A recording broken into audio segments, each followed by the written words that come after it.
সুপ্রিয় দর্শক মন্ডলী, আমি সালমান চোদনা টিভি থেকে বলছি। আমরা এখন যাব থটস আপ লেওড়া ভাইয়ের কাছে, কারণ নাকি ওমর মানবিক কাজে বাধা দিছে।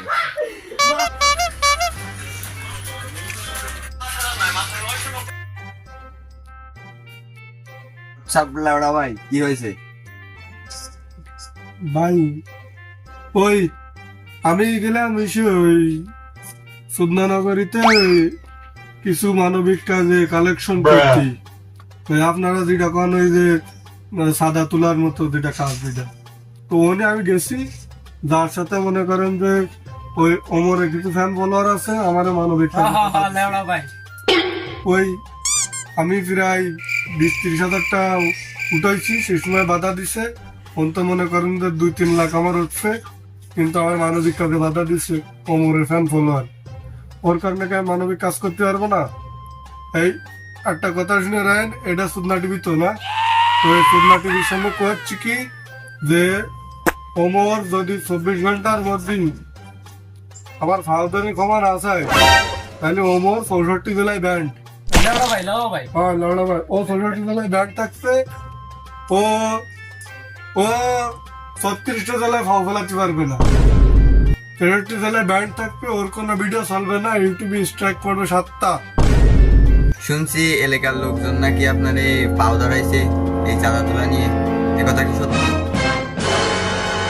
ওই এটা তো মিথ্যে কথা। আর জানেন তো এআই কি না করতে পারে।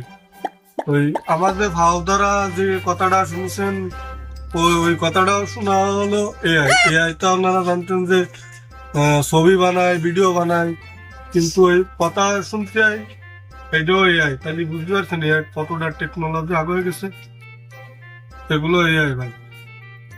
আচ্ছা থটস আপ লেওড়া ভাই, আপনার এই নামটা তোলো কিরা? আমরা তো শুনেছি লেওড়া নিচে ঝুলে থাকে। মনে করেন যে ভাই ওই মানুষ তো ছোট থাকতে জন্ম নেই, জানেন তো, আমি জানি ছোট ছিলাম, এমনি ছোট ছিলাম, ওই সেমনি নাম খুঁজে পাচ্ছিল না কেউ। হ্যাঁ, তা আমার যে লেওড়া ছিল, তা মনে করেন যে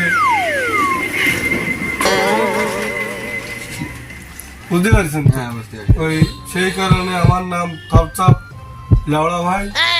তো এটা নিয়ে আমি আর বিশেষ কিছু করতে চাচ্ছি না, কারণ মনে করেন যে আমার যে নাম আর নাম খাম্বা, তাই দিয়ে একটা ভিডিও টিডিও বানাতে।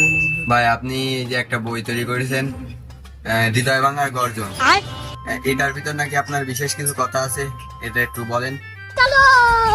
কথা হলো কি ভাই, ওই আমার যে বইটা হৃদয় ভাঙা গর্জন, আদতে ওটার কোনো কথা না। আমার মনে করেন যে ফ্যান ফলোয়ার আছে, তারা তো কোনো চুপ না। মনে করেন যে আমি ওই চ্যাট জিপিটি আছে না, ওইটা দিয়ে কপি পেস্ট মারিলাম, ওই কিছু কথা চ্যাট জিপিটিতে শুরু দিলাম, এই কারণে ওই হৃদয় ভাঙা গর্জন লেগেছি। আমার ওই দর্শক সুদ না আছে, ওই 1000 টাকা করলে তো নিয়ে যায়, এই কারণে ওই দিয়ে দিচ্ছি, বুঝছেন? আচ্ছা ভাই, আপনার অনলাইন থেকে কিরকম কি ইনকাম হয়, আপনি যদি একটু দর্শকদের মাঝে শেয়ার করতেন। ভাই মনে করেন যে সবারই একটা ভুল ধারণা থাকে যে আমরা মনে হয় যে কোটি কোটি টাকা ইনকাম করতেছি, সিনাল নাচাচ্ছি, আর হচ্ছে তা না। ওই আমাকে ওই ইনকাম তো কিছু কথা না, ওই বাপের 2 কাঠা জমি ছিল, ওইটা বেচেছি। বেচে এই সমস্ত ক্যামেরা ট্যামেরা কিনা মনে করেন যে ওই একটা ব্যবসা দেখা যাচ্ছে। আমাকে অরিজিনাল ব্যবসা তো পিছনে। পিছনের মানে বুঝলাম না।